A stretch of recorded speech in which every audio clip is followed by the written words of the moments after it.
Hi guys, welcome back to my channel. So today in this video I would like to read an article entitled Malaysia, the long voyage is over. The Hague Visby rules and more reach the shores of Malaysia.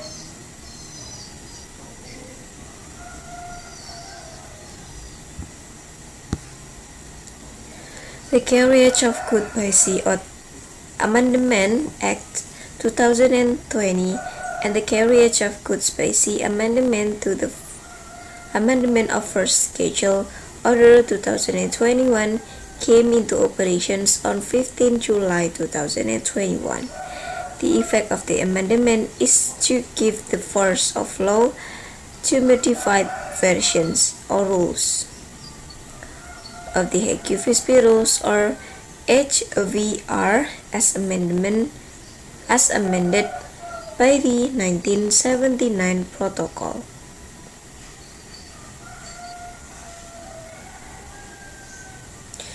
The amendment go further than the HVR, and the similarity to some of the goods applied in Australia via Carriage of Goods by Sea legislation.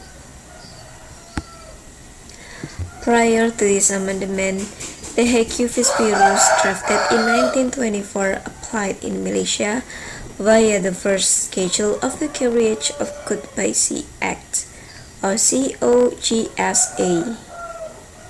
This alert set out the salient changes introduced by the rules. COGSA now apply to carriage document, not just bill of lading.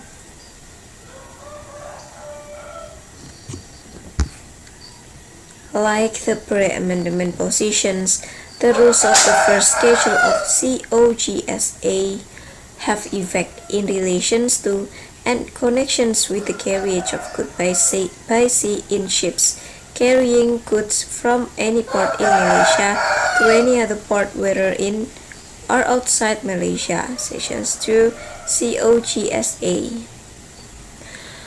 However, the Hague rules only apply to contract of carriage covered by a bill of lading or any similar document of title.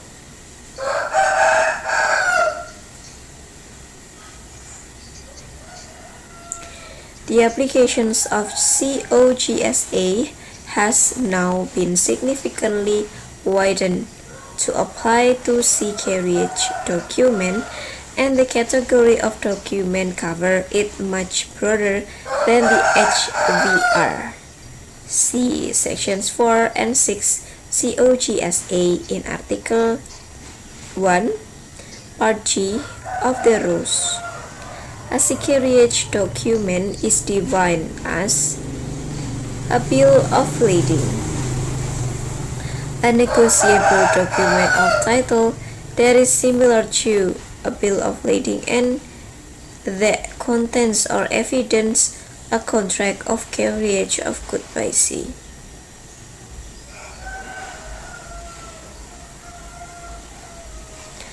A bill of lading that by law is not negotiable or a non-negotiable document, including a consignment note and document of the kind known as seaway bill, or as a ship's delivery order, which either contains or evidences a contract of carriage of goods by sea. The rules have also made provisions for technological development and cater for electronic sea carriage document. The applications of the rules cover sea carriage document in the form of data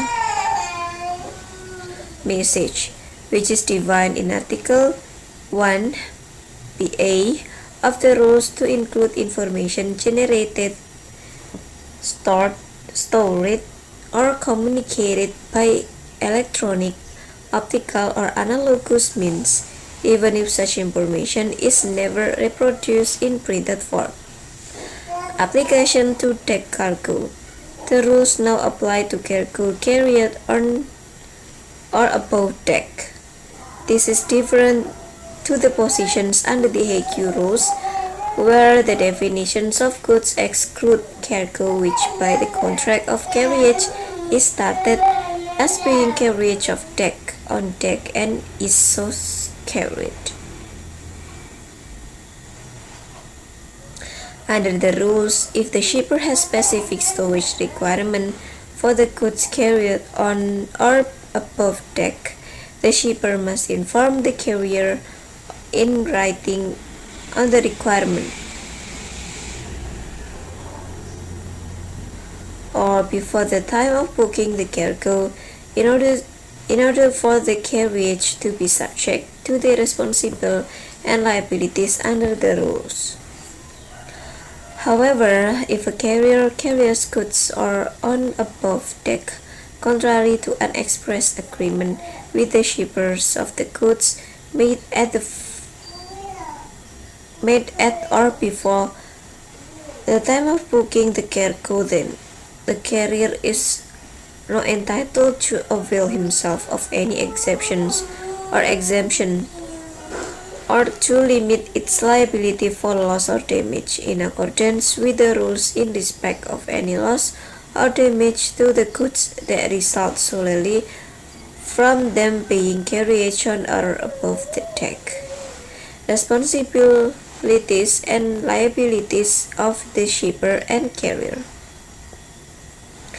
The obligations of the carrier to exercise due negligence in relation to the seaworthiness of the vessel before and at the beginning of the voyage, and to property and carefully load, handle, stow, carry, keep care for long load, handle, stow, carry, keep care for, and discharge the goods carried remains uncharged. However, there have been changes to the effect of a carriage document issued by a carrier on demand if the shipper showing among others the leading marks necessary for identifications of the goods, either be number of package or prices, or the quantity or weight as furnished in writing by the shipper, or the apparent order in conditions of the goods. While under the HVR, a bill of lading is prima facie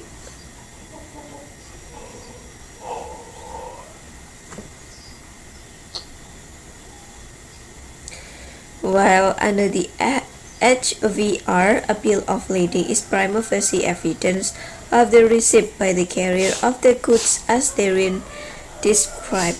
It is now expressly provided that no proof to the contrary shall be admissible in the case of a negotiable sea carriage document that has been transferred to a third party acting in good faith.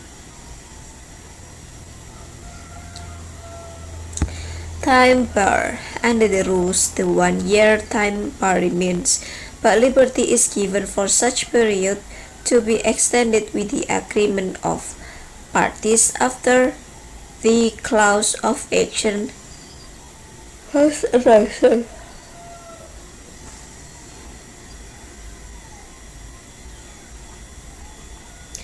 Further, actions for indemnity against the third party may be brought even after the expiration of 1 year or an agreed extended period, if brought within the time allowed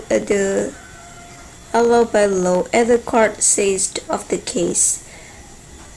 The time allowed shall be not less than 3 months, commencing from the day when the person bringing such actions for indemnity has settled the claim or has been served with process in the actions against himself. In Malaysia, the time allowed to bring a claim for indemnity is 6 years.